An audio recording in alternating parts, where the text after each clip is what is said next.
I wanted to ask you now, because this is the hot topic, especially in the Muslim community, about your conversion. Yeah. So tell us the story, like what happened exactly. Well, I think a lot of people who've been following me for a while understand that I've been very respectful of Islam for a long time. Yeah, sure. I was born in a Christian country. I was raised as a Christian. And I've always been very respectful of Islam. And it's become more and more obvious to me and more pertinent that Islam is the last religion on the planet. When I talk about Islam, because I'm new to it, Yeah. I'm a little bit careful, right? Because I'm new to it. I'm certainly not a scholar. There's so much I need to learn. I know I'm on a learning journey. I'm not here to sit here and talk scripture. I don't know those things yet. I'm here to learn. Yeah. But And we're here at your assistance. thank you, bro. Thank you. Honestly. Thank you. Yeah. But it's just, for me, it feels like the last religion on earth. I feel like there's no other religion. People say to me, why did you convert? And I said, I don't really feel it as a conversion. It's almost like I knew God was real, and now I've become religious. And they say, well, you were religious before. I was like, religious before how? Christian? What does Christian mean? Like, who's not a Christian? You go to Christian nations, and everyone says they're a Christian. Look how they live their lives. Go into the average church. Is anyone actually fearful of God? Anybody? No. The girls are out on Saturday night drinking, and then they turn up to church because their parents made them. Like, there's no substance to the religion. And also, Islam very closely reflects my personal beliefs.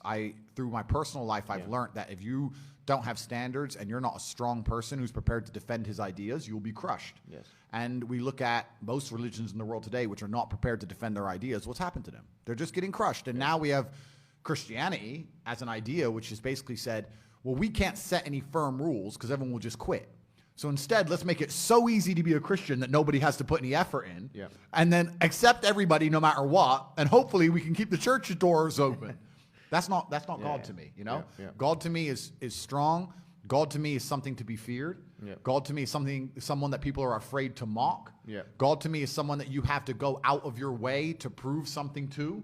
God to me has red lines. Yeah. Like, God to me represents the Islamic faith. The Christian God to me, I don't see God. I can't explain. I don't see anything there. So to me, it was the only logical choice in the end. Alhamdulillah, man. I mean, as you're saying this, I'm sure many people are like ecstatic and extremely happy. It's a great thing for everyone, honestly, because, you know, just anyone coming into Islam is you know, the Prophet Muhammad ﷺ told us it's better than the world and everything in it. Yep.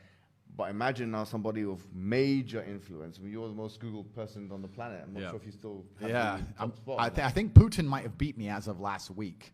But I think it's between me and Putin at the moment. But I don't want to lose to Putin. Look, Putin's the big G. I don't want more enemies. Like, it's fine, Vladimir. You can have it. I never thought I'd hear you saying that statement. Yeah. Putin beat me last year. Yeah. I think we're certainly the most Googled. But no, it's definitely something beautiful. And a lot of people have, you know, you'll be surprised at how many women as well. Like, because obviously the accusations of misogyny and stuff, which, you know, but a lot of women, alhamdulillah, especially in the Muslim world, they're absolutely happy. In fact, let me tell you a story.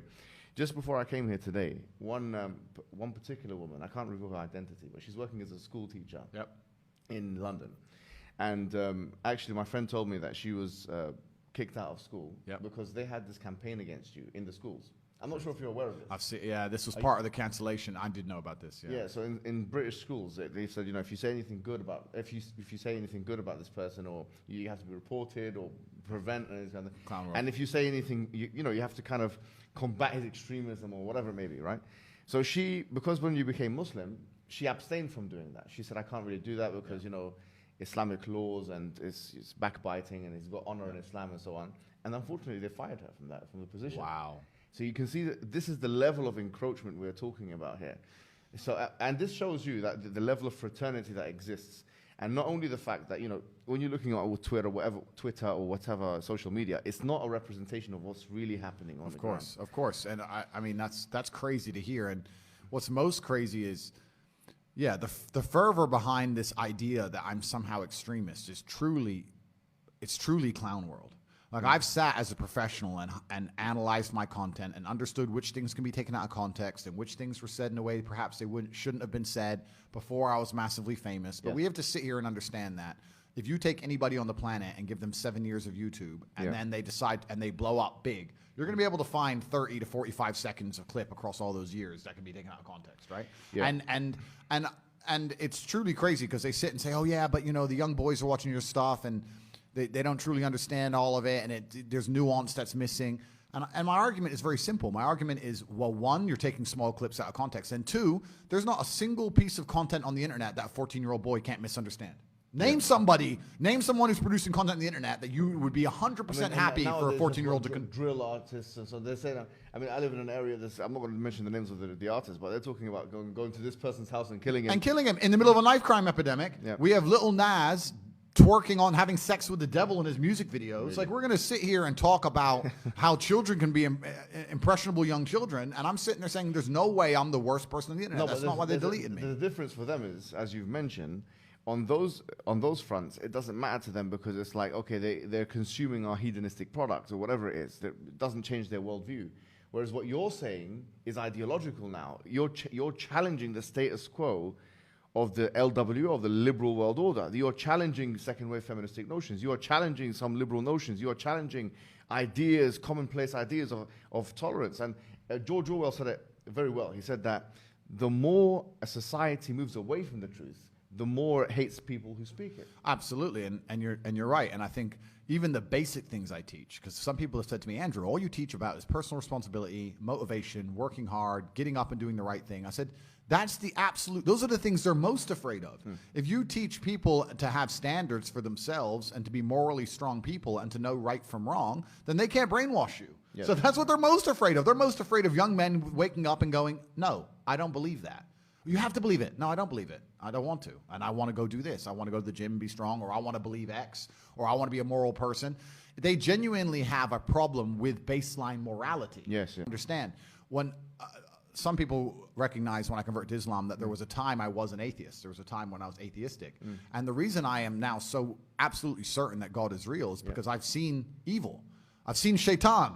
I've seen it. When you see enough evil, you realize that there must be an equal and opposite force. And there are people out there in the world today doing the work of the devil, genuine demons, who are trying to destroy the baseline morality that's inside of all of us. We're all born with some kind of morality, and they're trying to destroy it. And that's exactly the Islamic understanding, that we believe that you're born with something called fitrah, which is the initial goodness. You're born with an innate belief, receptivity to believe in one God. Yeah.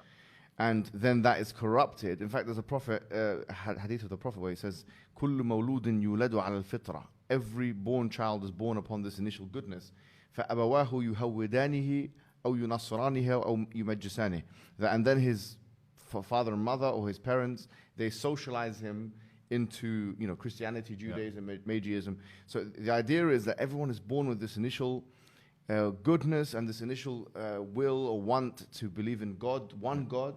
And then, as you mentioned, I mean, it's what you're mentioning here is profound, because you're mentioning a central doctrine in Islam. But it's and this is why perhaps I found God the way I did, because I understood all these things first, and then I saw the Quran, and it confirmed so many things for me. Like even the conversations I've been having so far, so many things have been confirmed, and it's amazing the knowledge that's inside of it, which is so applicable today. For an old book, right? It's supposed to be old, but it seems so timeless.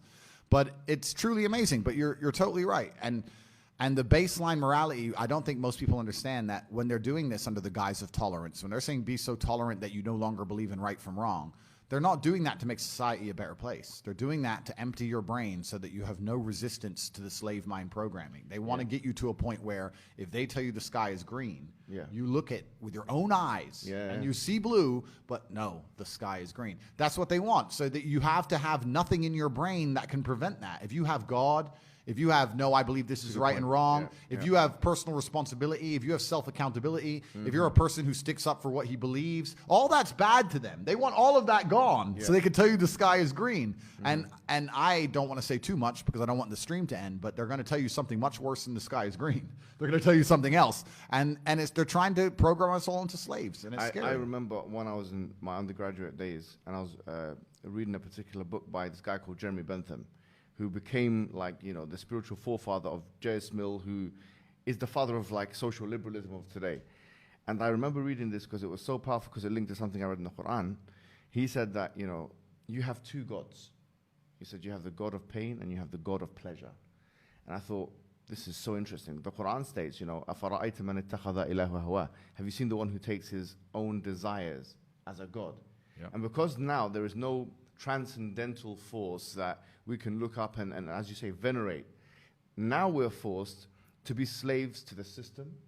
we're to our own desires. Or, I mean, the Quran has another verse which I think is so powerful and it connects very well with what you're saying. It says, God darab Allah